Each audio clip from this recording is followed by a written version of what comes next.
Certains lieux paraissent figés dans le temps, des lieux abandonnés, mais chargés d'histoire et d'émotions, parfois tragiques, parfois mystérieux, mais toujours fascinants.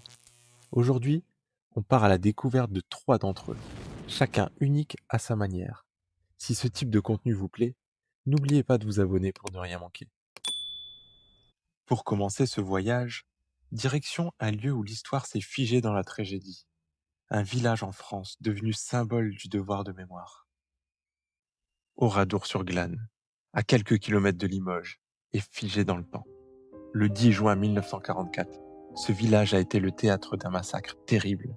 642 habitants, hommes, femmes et enfants, ont été tués en quelques heures par la division SS allemande. Pris par surprise, les habitants n'avaient aucune chance.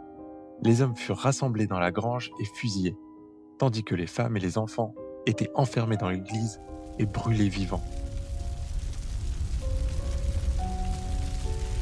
Maisons, commerces, églises, tout a été incendié ou détruit. Aujourd'hui, Oradour n'a jamais été reconstruit sur son emplacement d'origine.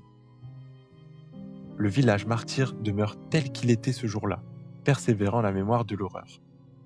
À proximité, un nouveau village a été construit, symbolisant la résilience des habitants, tout en gardant vivante la mémoire du passé.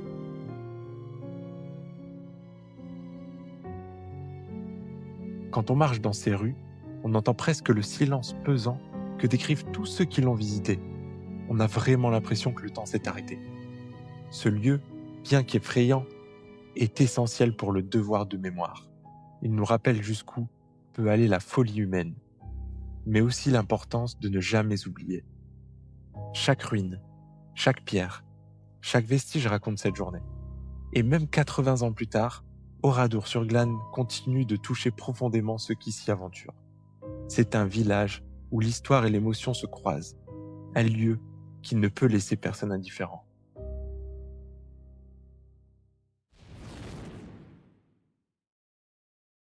Pour continuer ce voyage, direction une cité figée dans le temps, balayée en une journée par la puissance d'un volcan en Italie. Ici aussi, le drame s'est inscrit à jamais dans la pierre.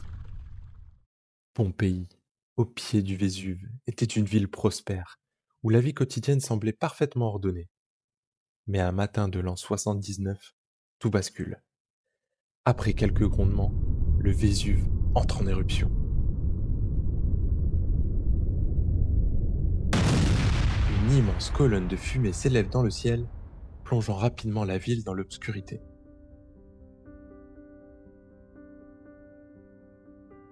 Pendant des heures, le volcan projette d'innombrables pierres et ponces. Les rues se couvrent, les toits s'effondrent. La cité s'étouffe sous plusieurs mètres de débris. Certains habitants fuient, d'autres se réfugient dans leurs maisons, espérant survivre à la tempête. Mais le volcan n'a pas dit son dernier mot. Au petit matin, le Vésuve libère son souffle mortel. La colonne de cendres s'effondre, formant des nuées pyroclastiques, un mélange de gaz brûlant, de cendres et de pierres qui dévalent les pentes à une vitesse foudroyante. Les habitants sont frappés sur place, avant même d'avoir pu respirer. Puis vient le silence. Pompéi disparaît peu à peu sous plusieurs mètres de cendres et de ponces. Une ville entière figée, suspendue hors du temps. Aujourd'hui, Pompéi a été redécouverte, presque intacte, après plus de 1600 ans d'oubli. Ses rues, ses fresques, ses corps figés dans la cendre racontent encore les dernières heures de ses habitants. Marcher dans ces ruines, c'est comme remonter le temps. Chaque maison, chaque silhouette pétrifiée semble encore témoigner de ce jour tragique. Un lieu bouleversant, où la beauté et la tragédie se mêlent à jamais.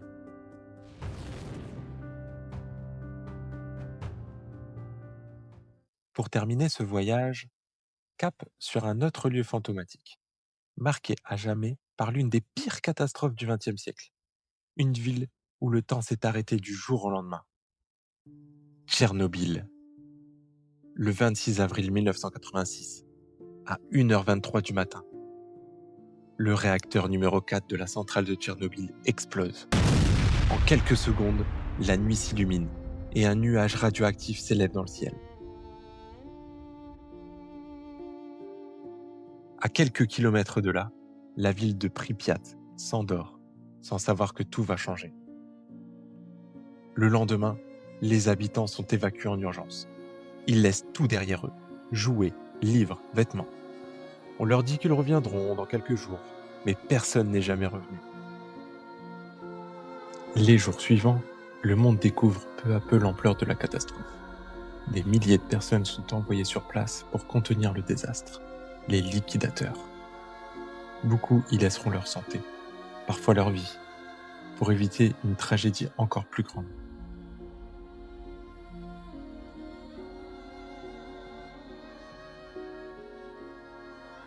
Aujourd'hui, la nature a repris ses droits.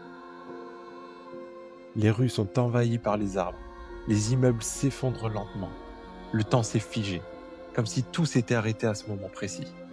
Le silence y est presque surnaturel. On sent encore le poids invisible de la catastrophe. Tchernobyl, c'est plus qu'un lieu abandonné. C'est un avertissement, un souvenir gravé dans la mémoire du monde.